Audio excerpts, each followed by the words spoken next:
Good morning, students. Welcome to NS classes. Let us start solve the sum based on the topic assertion and reason. ठीक है, तो यहाँ पे आपके पास assertion and reason में four जो है चॉइसेस होती हैं. इसमें जो फर्स्ट चॉइस होती है, ए ऑप्शन होता है, वो क्या होता है कि both assertion and reason are true and reason is the correct explanation of assertion. ठीक है, और जो सेकेंड ऑप्शन होता है उसमें क्या होता है, both assertion and reason are true but reason is not correct explanation of assertion. And जो थर्ड जो आपके पास चूज करना होता है आपने ऑप्शन होता है A is true but R is. A means assertion true है बट रीजन क्या है, फॉल्स है. और जो डी ऑप्शन होता है उसमें होता है कि assertion फॉल्स है बट रीजन क्या है, ट्रू है. तो आपको एक स्टेटमेंट गिवन होंगी या सम गिवन होगा एक assertion और एक रीजन में. तो आपको ये देखना है कि चारों ऑप्शंस में से आपको कौन सा ऑप्शन चूज करना है. फॉर एग्जांपल जैसे फर्स्ट जो हमने यहाँ पे assertion रीजन का सम लिया है. assertion में क्या कह रहा है कि जो 5√2 है is not the root of the quadratic equation x square minus 3√2x minus 20 equal to 0. assertion में तो बोल रहा है कि जो 5√2 है इस क्वाड्रेटिक इक्वेशन का रूट नहीं है. रीजन क्या कह रहा है, the root of the quadratic equation satisfy it. जो रीजन है वो कह रहा है कि ये रूट इस इक्वेशन को सेटिस्फाई करता है. ठीक है, असर्शन कह रहा है कि इस इक्वेशन को सेटिस्फाई नहीं कर रहा, रीजन कह रहा है इस इक्वेशन को सेटिस्फाई कर रहा है. तो लेट अस चेक कि ये जो है 5√2 है जो इस इक्वेशन को सेटिस्फाई कर रहा है या नहीं कर रहा. ठीक है, तो हम क्या करेंगे, हमारे पास क्वाड्रेटिक इक्वेशन गिवन है x square minus 3√2x minus 20 equal to 0. और हमें रूट क्या गिवन है, 5√2. तो हम x की जगह क्या फिल कर दें, 5√2. एक्स स्क्वायर मीन्स 5√2 का स्क्वायर माइनस 3√2 एक्स है यहाँ पे, तो x की वैल्यू क्या पुट कर दें, 5√2. ठीक है, माइनस 20 इक्वल टू 0. यहाँ पे देखिए 5 5 जा 25, 25 2 जा 50. ये 50 कैसे आया, 5√2 को हम 2 टाइम्स मल्टीप्लाई करेंगे तो ये 5 5 जा 25, √2 का स्क्वायर हो गया 2 टाइम्स है. ठीक है, स्क्वायर से रूट कैंसिल, तो 25 2 जा क्या हो गया 50. ठीक है, ऐसे 3 5 जा 15 और यहाँ पे √2 का स्क्वायर हो जाएगा, स्क्वायर से रूट कैंसिल हो गए तो 2 आ जाएगा. 5 3 जा 15, 15 2 जा 30 और ये माइनस 20 इक्वल टू 0. 50 माइनस 30 और माइनस 20 क्या हो गया, माइनस 50. तो ये तो जो वैल्यू है रूट की वो सेटिस्फाई कर रही है. ठीक है, क्योंकि 0 के इक्वल था तो ये वैल्यू भरने पे भी हमारे पास क्या आया है, 0 आया है. तो इट्स मीन्स रीजन है जो वो सही है कि the root of the quadratic equation है जो उसे सेटिस्फाई कर रहा है. बट यहाँ पे assertion क्या हो गया, रॉन्ग हो गया, क्योंकि ये कह रहा है कि जो 5√2 है वो is not the root of quadratic equation, जबकि ये रूट है. ठीक है, तो फिर कौन सा ऑप्शन हमें चूज करना है चारों में से. रीजन करेक्ट है, रीजन ट्रू है बट assertion इज फॉल्स. ठीक है, रीजन ट्रू है, assertion फॉल्स है, तो इसका आंसर क्या रहेगा, ऑप्शन डी रहेगा. क्लियर, बिल्कुल इजी से क्वेश्चन होते हैं, थोड़ी प्रैक्टिस जरूरी है. ओके स्टूडेंट्स, सेकंड नंबर का assertion रीजन आपका क्या है. assertion में कह रहा है कि if product of two number is 5780 and their HCF is 17 then there LCM is 340. कि अगर दो नंबर का प्रोडक्ट ये है और उनका HCF 17 है तो उनका LCM हमारे पास क्या होगा, 340 होगा. ये तो हम चेक कर लेंगे फॉर्मूला लगा के.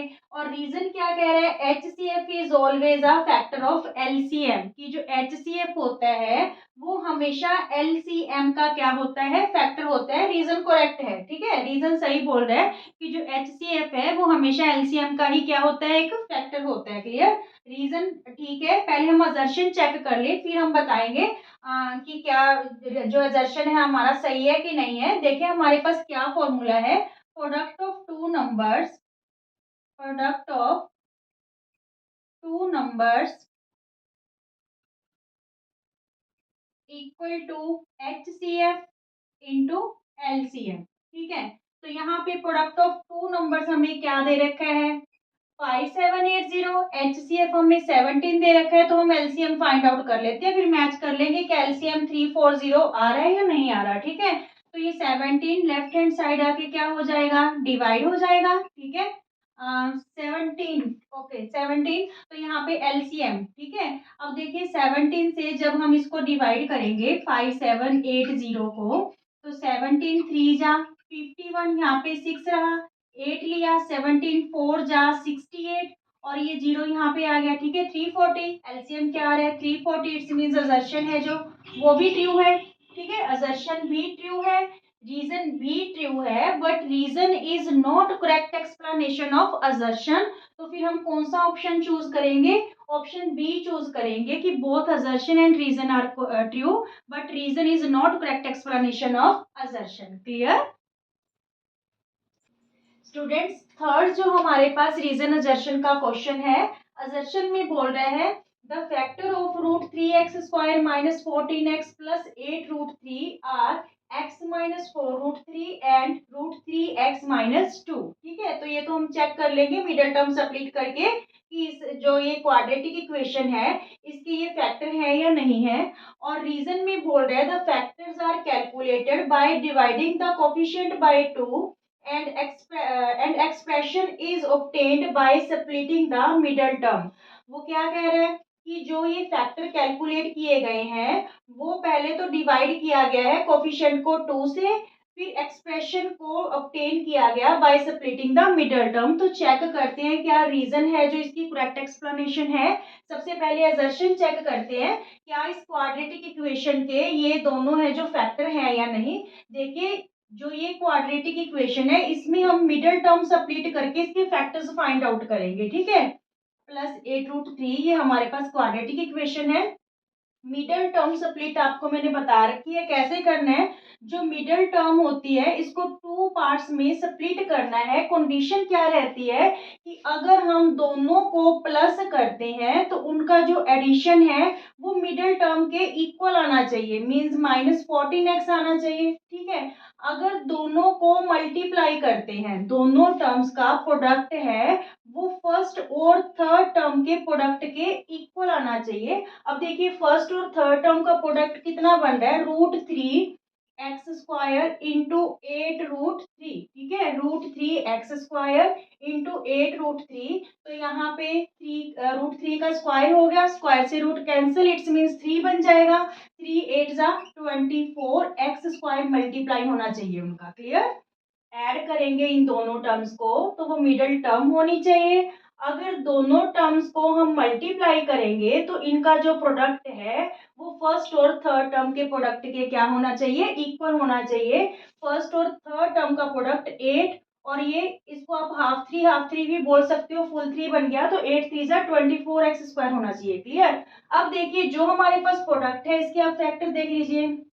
124 जा तो यहाँ पे तो 14 आने वाला है नहीं, ठीक है। 2 12 जा 24, तो यहाँ पे देखिए कि अगर हम -2 और -12, -2x और -12x लेते हैं तो ये -14x हो जाएगा, और मल्टीप्लाई करेंगे तो माइनस से माइनस कैंसिल होके 12 2 जा 24x² हो जाएगा, और हमें प्लस का ही 24x² चाहिए। क्लियर?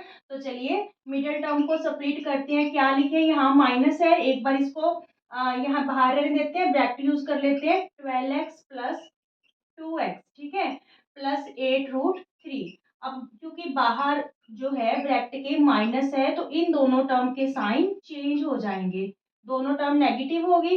प्लस 8 रूट 3, ठीक है। ये जो हमने मिडिल टर्म स्प्लिट की है टू टर्म्स में, ये दोनों ही कंडीशन को क्या कर रही है, फुलफिल कर रही है। दोनों को ऐड कर रहे हैं तो -14x बन रहा है, दोनों को मल्टीप्लाई करेंगे तो ये प्लस का 24x² बनेगा। क्लियर? अब हम क्या करें, फर्स्ट टू टर्म्स और लास्ट टू टर्म्स को ग्रुपिंग कर लेते हैं।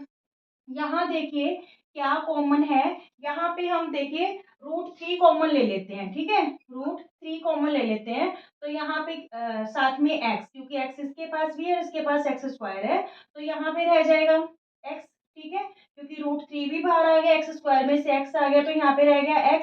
अब देखिए 12 में से √3 कैसे ले हम, 12 के फैक्टर देखिए, 2 2 जा 4, 4 3 जा 12, ठीक है। 4 तो रहेगी आपके पास यहाँ पे। इस 3 में से मान लीजिए इस 3 में से हाफ 3 आपने बाहर ले लिया तो यहाँ पे हाफ 3 रह गया, मीन्स √3 बाहर ले लिया तो यहाँ पे क्या रह जाएगा, √3, ठीक है। अगर मल्टीप्लाई करोगे तो ये 12 ही बनेगा, 4 और ये 3 और 3 जो है स्क्वायर हो जाएगा, रूट का स्क्वायर तो कैंसिल हो जाएगा, तो 4 3 जा 12x। क्लियर क्लियर ये बात। 12 के फैक्टर है, 2 2 जा 4, 4 3 जा 12। हमने रूट 3 एज कॉमन फैक्टर लिया है, तो फुल 3 में से हाफ 3 बाहर ले लिया, तो यहाँ पे क्या रह जाएगा, हाफ 3। ठीक है, मीन्स रूट 3। अब इन दोनों टर्म्स के पास देखिए -2 कॉमन है, तो यहाँ पे रह गया x, क्योंकि बाहर हमने माइनस ले रखा है, तो ये टर्म का साइन चेंज हो जाएगा, माइनस हो जाएगी। 8 को 2 से डिवाइड करेंगे 4, 4 रूट 3। ठीक है, आपकी जो फैक्टराइजेशन है वो सही है या नहीं है, तो उसमें आपको ये ध्यान रखना है कि अगर ये चीज आपकी सेम है तो इट्स मीन्स सही है। ठीक है, अगर प्लस माइनस को लेके भी गड़बड़ हो रही है तो कहीं ना कहीं आपका क्वेश्चन गलत हो गया है। अब देखिए दोनों फैक्टर्स में ये चीज कॉमन है, x माइनस 4 रूट 3। ठीक है, x माइनस 4 रूट 3 कॉमन ले लिया, और यहाँ पे रह गया रूट 3x, और यहाँ पे क्या रह गया -2। अब हम चेक करते हैं क्या इस क्वाड्रेटिक इक्वेशन के यही फैक्टर गिवन है। देखिए x माइनस 4 रूट 3, ठीक है, सेकंड है root 3x minus 2। Clear, it's means assertion is true. ठीक है, अब देखिए रीजन में क्या कह रहा है कि the factor are calculated by dividing the coefficient by 2। क्या हमने जो ये फैक्टर कैलकुलेट किए हैं, हमने कोफिशिएंट्स को, इन कोफिशिएंट्स को क्या हमने 2 से डिवाइड किया, नहीं किया, इसमें सीधा ही हमने क्या किया, मिडिल टर्म को स्प्लिट किया, इसलिए जो रीजन है वो क्या हो गया, फॉल्स हो गया। ठीक है, असर्शन ट्रू है, रीजन फॉल्स है, तो it's means option C correct रहेगा, assertion is true but reason is false. Is it clear? Okay students, fourth number का असर्शन रीजन का क्वेश्चन रहेगा, when k equal to 1 then linear equations 4x minus 3k plus 2y equal to 20 and 11k minus 3x minus 10y equal to 40 have infinitely many solutions. अगर k की value 1 है तो इन दोनों linear equations के many solutions होंगे। Reason कह रहा है कि दो लीनियर इक्वेशंस के इन्फिनिटली मैनी सॉल्यूशंस तब होते हैं when a1 upon a2 equal है b1 अपॉन b2 और इक्वल है c1 अपॉन c2। तो रीजन तो बिल्कुल करेक्ट है कि जो दो लीनियर इक्वेशंस हैं उनके मैनी सॉल्यूशंस तभी होते हैं जब ऑल रेशियोज इक्वल होती हैं। ठीक है, तो असर्शन हम चेक कर लेते हैं क्या इन दोनों लीनियर इक्वेशंस के इन्फिनिटली मैनी सॉल्यूशंस हैं। तो ये चेक करने के लिए सबसे पहले जो हमें k की वैल्यू 1 दे रखी है, ये दोनों इक्वेशंस में पुट करके इक्वेशन को सेट करना पड़ेगा। देखिए सबसे पहले 4x माइनस 3k है, तो 3 की जगह k की जगह हम क्या फिल कर ले 1, तो 3 1 जा 3, 3 और प्लस 2 5y हो जाएगा। तो यहाँ पे क्या हो गया, प्लस का माइनस का 5y, क्योंकि ब्रैकेट के बाहर क्या पड़ा है, माइनस पड़ा है। 3k प्लस 2 है स्टूडेंट्स, 3 इंटू के की वैल्यू क्या लगा दी हमने 1, तो ये 3 1 जा 3 प्लस 2, तो ये 5y बन गया माइनस का। Clear, equal to 20। तो ये इक्वेशन फर्स्ट सेटअप होगी हमारे पास। सेकंड इक्वेशन 11k है, तो k की वैल्यू यहाँ पे क्या रख दें 1, 11 इंटू 1 माइनस 3, 11 1 जा 11 माइनस 3, तो ये 8x हो जाएगा हमारे पास। ठीक है, 8x minus 10y equal to 40। ठीक है, अब हम इसकी रेशियोज चेक कर लेते हैं क्या इसके मैनी सॉल्यूशंस हैं या नहीं है। देखिए सबसे पहले a1 अपॉन a2, तो 4 अपॉन 2 ये क्या आ गया हमारे पास, कैंसिल होके 1 अपॉन 2। ठीक है, next b1 upon b2 means -5 upon -10, -5 upon -10, minus से माइनस कैंसिल, 5 1 जा 5, 5 2 जा 10। ठीक है, now c1 upon c2 20 upon 40, 20 upon 40, 0 से 0 कैंसिल, 2 1 जा 2, 2 2 जा 4। तो यहाँ पे आप देखोगे कि तीनों रेशियोज क्या आ रही है, इक्वल आ रही है, means a1 upon a2 equal है b1 अपॉन b2 इक्वल है c1 अपॉन c2। ठीक है, इट्स मीन्स इसके क्या होंगे, मैनी सॉल्यूशंस होंगे। तो असर्शन भी ट्रू है। ठीक है, और रीजन भी उसकी करेक्ट एक्सप्लेनेशन है कि मैनी सॉल्यूशंस कब होते हैं दो लीनियर इक्वेशन के, जब ऑल रेशियोज क्या होती हैं, इक्वल होती हैं। तो हम कौन सा ऑप्शन चूज करें, option A, both reason and assertion are true. ठीक है, and reason is the correct explanation of assertion. Clear students, fifth assertion reason का जो क्वेश्चन है वो क्या है, -5 upon 2, 0 5 upon 2 is an arithmetic progression कोई भी जो सीरीज है अर्थमेटिक प्रोग्रेशन तब होगी जब उनका कॉमन डिफरेंस क्या होगा, सेम। ठीक है, मींस a2 माइनस a1 की जो वैल्यू है a3 माइनस a2 या फिर a4 माइनस a3, इनका जो डिफरेंस होगा अगर वो सेम है तो इट्स मींस वो क्या होगी, हमारे पास अर्थमेटिक प्रोग्रेशन होगी। और रीजन क्या बोल रहा है, the terms of an arithmetic progression can't have both positive and negative rational number. कि अगर हम अर्थमेटिक प्रोग्रेशन की बात कर रहे हैं तो उसमें पॉजिटिव और नेगेटिव रैशनल नंबर दोनों तरह की टर्म्स नहीं हो सकती। तो रीजंस तो देखिए जो है आपका यहाँ पे फॉल्स दे रखा है, क्योंकि पॉजिटिव और नेगेटिव दोनों टाइप के रैशनल नंबर है जो अर्थमेटिक प्रोग्रेशन में हो सकते हैं। अब हम असर्शन चेक कर लेते हैं, क्या असर्शन ट्रू है, क्या ये अर्थमेटिक प्रोग्रेशन है जो पैटर्न हमें गिवन है। तो देखिए हमने क्या कहा कि कोई भी पैटर्न अर्थमेटिक प्रोग्रेशन में होगा अगर उनका कॉमन डिफरेंस सेम है। मींस a2 माइनस a1 अगर इक्वल हुआ a3 माइनस a2 के, ठीक है, तो इट्स मींस ये सेम होगा। नेक्स्ट भी आप चेक करके देख सकते हो a4 माइनस a3, क्योंकि हमें 4 टर्म्स गिवन है a1 a2 a3 a4। अगर डिफरेंस है जो कॉमन जो डी होते हैं वो क्या होता है, टू कॉन्सिक्यूटिव टर्म्स का डिफरेंस, a2 माइनस a1 का डिफरेंस a3 माइनस a2 का, ठीक है, और a4 माइनस a3 का अगर डिफरेंस सेम है तो ये अर्थमेटिक प्रोग्रेशन होगी। अब देखिए a2 हमारे पास क्या है, -5/2, माइनस का ये साइन, और a1 हमारे पास क्या है, -5। ठीक है, चलिए पहले यही सॉल्व कर लेते हैं। तो यहाँ पे देखिए -5/2 माइनस माइनस +5, डिनोमिनेटर में 1 यूज कर ले, 2 एलसीएम आ गया। ठीक है, -5, ठीक है, और ये 2 5 ज़ा 10।